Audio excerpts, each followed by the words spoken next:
Hi friends, welcome back to my YouTube channel. This is Tanya വിയാക്ട് Manu. So നമുക്ക് ഇന്നലെ ഒരു കൊടും കുറ്റവാളി ജയിൽ ചാടിയിട്ട് പോയിരുന്നു കണ്ണൂർ സെൻട്രൽ ജയിലിൽ നിന്ന്. അപ്പോൾ എല്ലാവർക്കും അറിയായിരിക്കും സൗമ്യ വധക്കേസിലെ ഗോവിന്ദച്ചാമി. അപ്പോൾ ആരാണ് ഈ ഗോവിന്ദച്ചാമി? അവനെ എന്തിനാണ് ഇനിയും ജീവനോടെ വെച്ചേക്കുന്നതെന്ന് നമുക്കറിയത്തില്ല. ആരാണ് ഗോവിന്ദച്ചാമി എന്നും അവൻ്റെ ഫുൾ ചരിത്രം നമുക്കിപ്പോൾ ഒന്ന് ഒരു വാർത്തയിൽ കൂടെ കേട്ടു നോക്കാം.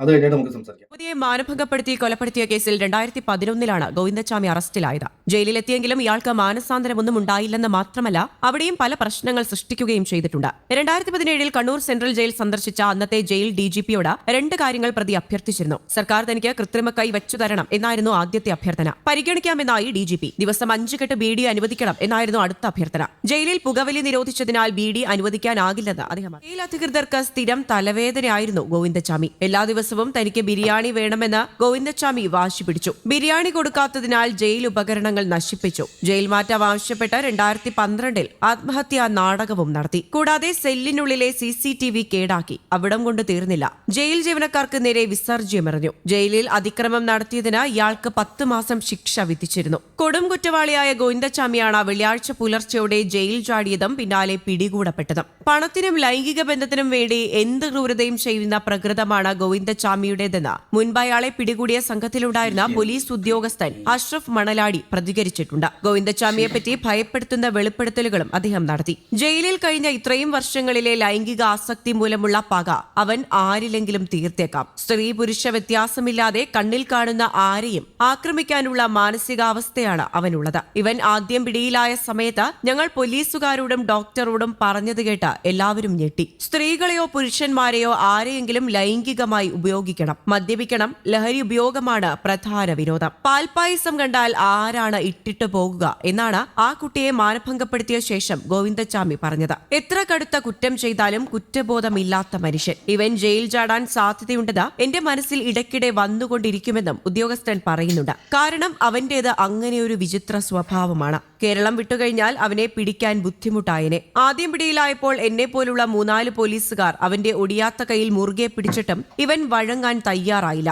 മെരുക്കാൻ ഭയങ്കര പാടാണ്. അത്രയും സ്ട്രോങ് ആയിട്ടുള്ള വ്യക്തിയാണ് ഗോവിന്ദച്ചാമിയെന്നും പോലീസ് പറയുന്നു. ഓർത്തെടുക്കുന്നത് വിവാഹ ജീവിതം സ്വപ്നം കണ്ട് കൊച്ചിയിൽ നിന്ന് ട്രെയിൻ കയറിയ ഷൊർണൂർ സ്വദേശിനിയായ 23-കാരിയെയാണ് ഗോവിന്ദച്ചാമി ഒരു ദാക്ഷിണ്യവുമില്ലാതെ പിച്ചി ചീന്തിയത്. ആളില്ലാതിരുന്ന കമ്പാർട്ട്മെന്റിൽ യാത്ര ചെയ്തിരുന്ന യുവതിയെ പീഡിപ്പിക്കുകയായിരുന്നു ഇയാളുടെ ലക്ഷ്യം. അതിന്റെ തുടക്കമെന്ന നിലയിൽ യുവതിയുടെ ബാഗ് പിടിച്ചെടുക്കാൻ ഗോവിന്ദച്ചാമി ശ്രമിച്ചിരുന്നു. ഇതോടെ യുവതി കമ്പാർട്ട്മെന്റിലൂടെ രക്ഷപ്പെടുന്നതിനായി ഓടി. വാതിലിന്റെ സമീപത്തെത്തിയ യുവതിയെ ഇയാൾ ആഞ്ഞു തൊഴിച്ച പുറത്തേക്ക് തള്ളിയിടുകയായിരുന്നു. തൊട്ടു പിന്നാലെ ഗോവിന്ദച്ചാമിയും ട്രെയിനിൽ നിന്ന് ചാടിയിറങ്ങി. ട്രാക്കിൽ തലയിടിച്ച് ഗുരുതര പരിക്കേറ്റ യുവതിയെ ഇയാൾ വലിച്ചിഴച്ച് മറ്റൊരു ട്രാക്കിലെത്തിച്ച് മാനഭംഗപ്പെടുത്തി. പ്രതിരോധിക്കാൻ ശ്രമിച്ചതോടെ ഗോവിന്ദച്ചാമി കല്ലെടുത്ത് മുഖത്തും തലയിലും ഇടിച്ചു. ഒടുവിൽ യുവതിയുടെ കൈവശമുണ്ടായിരുന്ന 70 രൂപയും ഒരു സാധാരണ മൊബൈൽ ഫോണും സ്വന്തമാക്കിയാണ് ഇയാൾ ട്രാക്കിൽ നിന്ന് രക്ഷപ്പെട്ടത്. ഗുരുതര പരിക്കേറ്റ യുവതിയെ പരിസരവാസികളാണ് ആശുപത്രിയിലെത്തിച്ചത്. എന്നാൽ തീവ്ര പരിചരണ വിഭാഗത്തിൽ ചികിത്സയിൽ കഴിഞ്ഞിരുന്ന യുവതി ഫെബ്രുവരി 6 മരണത്തിന് കീഴടങ്ങുകയായിരുന്നു. തൃശൂർ ഫസ്റ്റ് ട്രാക്ക് കോടതി 2011 നവംബർ 11 ഗോവിന്ദച്ചാമിക്ക് വധശിക്ഷ വിധിച്ചെങ്കിലും പിന്നീടത് ജീവപര്യന്തമായി ഇളവ് ചെയ്യുകയായിരുന്നു. ഇതെല്ലാം കേട്ടിട്ട് നിങ്ങൾക്ക് എന്ത് തോന്നുന്നുണ്ട്? അത് പറ. അത് നിങ്ങൾ കമന്റ് ആയിട്ട് ഇടണം. ബട്ട് ഞാനൊരു കാര്യം പറയത്തുള്ളൂ, ഇവനെ എന്തിനാണ് ഇവന് ഈ ജയിലിൽ വെച്ചേക്കുന്നത്? ഈ ഒറ്റ കയ്യുന്ന അതിൻ്റെ മോന് ഇവനെ എന്തിനാന്ന് വെച്ചേക്കുന്നത്? ഇവന് പിന്നെ സർക്കാർ എന്തിനാ ഇവനെ കൊണ്ടുവരേണ്ട കാര്യമില്ലായിരുന്നു. വല്ല എൻകൗണ്ടർ വല്ലതും തീർത്ത് കളഞ്ഞാൽ പോലെയായിരുന്ന ഒരു പാവം പെങ്കൊച്ചിനെ ട്രാക്കിലൊക്കെ ചവിട്ടിയിട്ടിട്ട് അവന് ബിരിയാണി വേണം. ബിരിയാണി ഇല്ല, അവൻ്റെ ഓലക്കട മൂട് അവൻ്റെ ആസനത്തിലോട്ട് ഇടിച്ചു വരും. ബിരിയാണി സൂചിത്തുമ്പത്തുള്ള മറ്റേ പ്രയോഗം ചെയ്തു കൊടുക്കേണ്ടി ഇവൻ്റെയൊക്കെ. അവന് ലൈംഗിക ബന്ധം ആണ് പെണ്ണ്, അവനൊന്നും വേണം. എന്തൊരു ടൈപ്പിൽ ഇത് മൃഗമാണ് ഇവൻ. എന്തോന്നാണ് ഇത് കേട്ടപ്പോൾ തന്നെ മനുഷ്യൻ്റെ ഇവനെ ഇങ്ങനെ ജയിലിൽ സേഫായിട്ട് ജയിലിൽ വെച്ച് കഴിഞ്ഞാൽ ഇനി ഒരു ഗുണമില്ല. ഇവൻ പിന്നെയും ചാടാനുള്ള വഴികളെ അവൻ നോക്കത്തുള്ളൂ. ഈ റാസ്കല് ഇവൻ ഇനിയും ജയിലിൽ ചാടാനുള്ള വഴികൾ നോക്കും.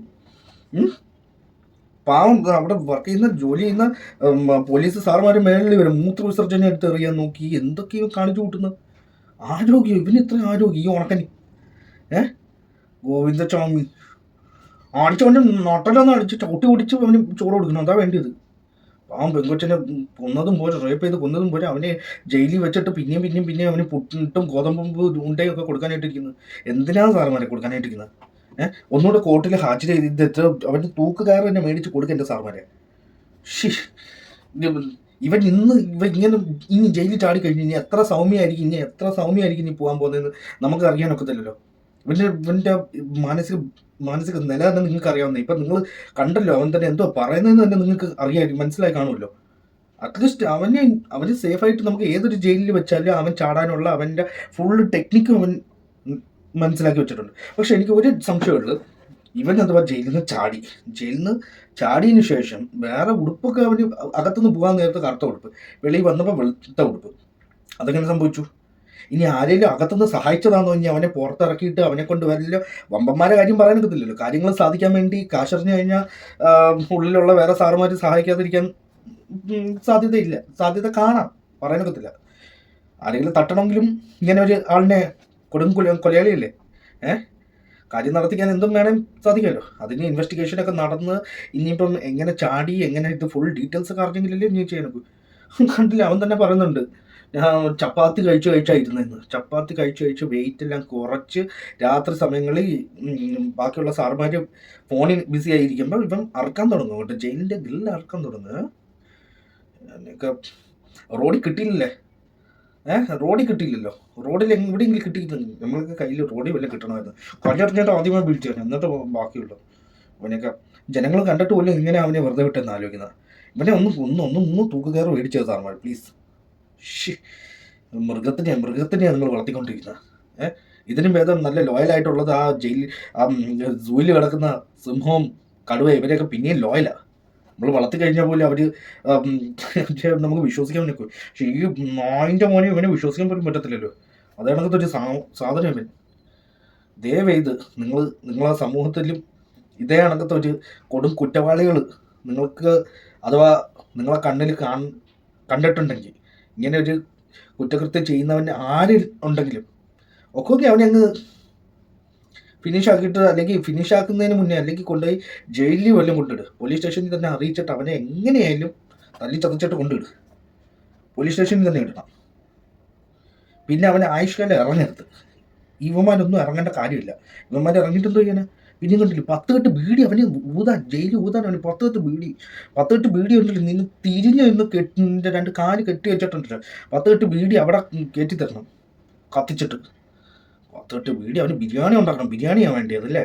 തരാടാ ബിരിയാണി ഗോവിന്ദച്ചാമി. കലിപ്പ് തീരുന്നു. പറഞ്ഞ് കലിപ്പ് കൂടത്തതേ ഉള്ളൂ. കാരണം ഇതാണ് ക്രിമിനൽസുകൾ ഈ ഇന്ത്യയിൽ മാത്രമേ ഉള്ളൂ ഇങ്ങനെ.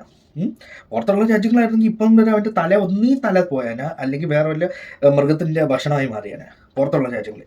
എന്തുകൊണ്ടാണ് ഇന്ത്യയിൽ ഇങ്ങനെയൊന്നും നടക്കാത്ത? ഇന്ത്യയിൽ ശിക്ഷയില്ല. ഇന്ത്യയിൽ ആർക്കും അതിൻ്റെ ശിക്ഷ കൊടുക്കാനുള്ള ഒരു വഴിയില്ല. എന്തെങ്കിലും ഒന്ന് സ്റ്റോപ്പ് ചെയ്യാൻ നോക്കിപ്പാ.